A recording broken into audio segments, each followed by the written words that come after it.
aspirasi. Legislator Perindo Ferianto Ragalawa SH, fokus pada penguatan keamanan Kabupaten Jayapura. Jayapura, Papua, dimensitv-news.com. Anggota DPRD Kabupaten Jayapura fraksi Partai Perindo Ferianto Ragalawa SH menggelar reses masa persidangan 2 tahun 2025.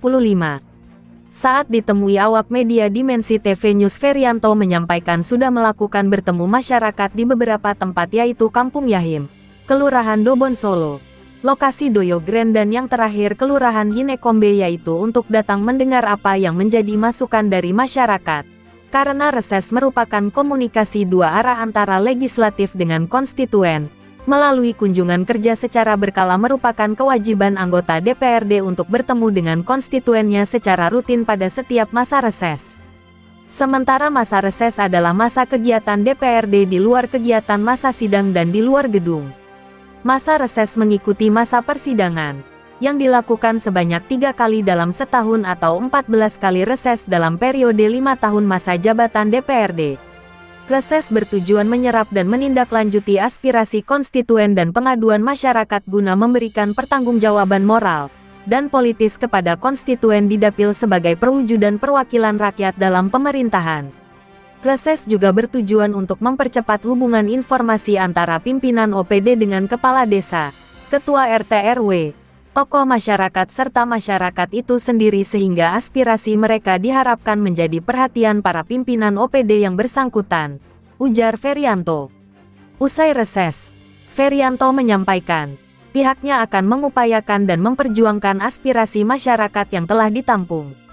Sejumlah aspirasi yang saya catat tentunya akan diperjuangkan apa yang menjadi kebutuhan masyarakat, diantaranya mengaktifkan kembali patroli pada malam hari dari kepolisian, membangun pos penjagaan di lingkungan atau siskamling, penertiban orang mabuk, serta pemalakan yang sering terjadi dan memakan korban jiwa, dan yang tak kalah penting agar penertiban penjualan minuman keras yang kerap menjadi terjadinya aksi kekerasan. Melkause menyampaikan agar pungutan-pungutan liar juga ditertibkan, yang juga masih menyisakan beberapa masalah antara kendaraan Maxim dan angkutan kota di Kabupaten Jayapura agar ditindaklanjuti. Abdon Badin juga menyampaikan agar garnisun bisa diaktifkan kembali untuk membantu pengamanan di Kabupaten Jayapura. Pada prinsipnya semua akan menjadi satu perjuangan kami untuk ditindaklanjuti di forum DPRD dan disampaikan kepada pemerintah daerah Kabupaten Jayapura. Yang tak kalah penting adalah agar semua masyarakat Kabupaten Jayapura yang tinggal di Kabupaten Jayapura harus ber-KTP Kabupaten Jayapura. Itu sebagai bentuk untuk membangun kota Kenambai-Umbai, ungkas Ferianto.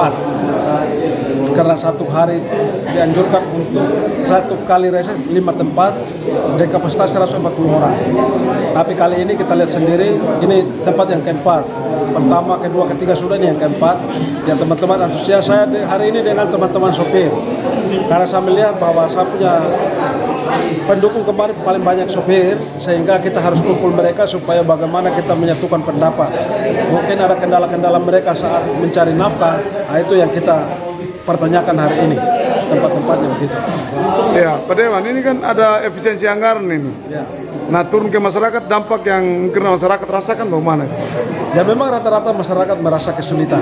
Mereka merasa kesulitan dalam hal ekonomi karena ya itu efisiensi anggaran ini membuat kita semua kesulitan. Bukan hanya masyarakat, semua kita yang ada di Indonesia ini merasa kesulitan. Jadi kita bagaimana harus mandiri. Mungkin kalau ada lahan bisa berkebun atau hal-hal lain begitu. Nah, ini kan membidangi Komisi A ini, Kamtipmas. Nah, tadi ada beberapa hal yang disampaikan masyarakat tentang bagaimana keamanan di Kabupaten Jayapura ini. Itu nanti kita, yang tadi masalah mereka narik, sudah agak malam baru ada yang biasa pala, itu nanti kita sampaikan ke Polres. Kita akan sampaikan kepada Pak Kapolres bahwa titik-titik ini di jam sekian biasa ada gangguan untuk teman-teman supir. Supaya pada jam-jam itu Polres bisa patroli. Mereka bisa patroli sehingga mereka bisa melihat langsung bahwa betul jam-jam ini ada gangguan. Nah, selama ini kita tahu bahwa polemik antara Maxim dengan sopir angkutan konvensional ini sering terjadi masalah di Kabupaten Jayapura. Kira-kira itu bagaimana? Karena memang tidak membidangi, tapi minimal menyampaikan, Pak Dewan. Ya, terkait masalah ini kita sama-sama cari makan. Kalau semua sudah mempunyai izin dari negara, izin dari pemerintah, kita tidak bisa halangi itu. Mau tidak mau kita harus ikut perkembangan yang ada. Sehingga teman-teman sopir taksi harus legowo dengan mereka punya dan Maxim dengan mereka punya, karena kalau sudah sama-sama memberikan kontribusi untuk negara itu tidak bisa dilihat sebelah mata. Nah, satu hal lagi Pak Dewan terkait tadi mereka menyoroti bukan langkahnya BBM, sangat sulitnya untuk memperoleh BBM karena antrian cukup panjang, menghambat mata pencarian mereka ini. Ya, jadi teman-teman bukan bilang BBM langka, tetapi antri karena tidak dikasih bebas untuk setiap saat. Artinya mereka mungkin ada kotak-kotakan, mungkin yang mobil kecil jam sekian, truk jam sekian, roda 4 jam sekian, roda 6 jam sekian begitu. Nah itu yang mereka mau supaya setiap saat kalau mau masuk saja begitu. Nanti kita dorong, kita cek dulu aturan yang ada dari Pertamina, regulasi dari Pertamina bagaimana tentang pengisian BBM di Kabupaten Jayapura. Harapan terhadap masyarakat secara universal untuk Kamtibmas apa Pak Dewan? Saya pikir kita harus menjaga diri kita dari lingkungan kita di mana kita tinggal.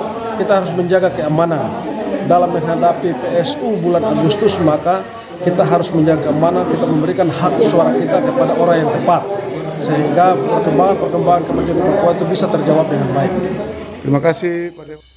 Turut hadir dalam acara reses hari terakhir tersebut ketua-ketua RT dan RW, ketua sopir angkutan kota Sentani, tokoh pemuda, dan masyarakat sekitar dengan jumlah peserta kurang lebih 80 orang.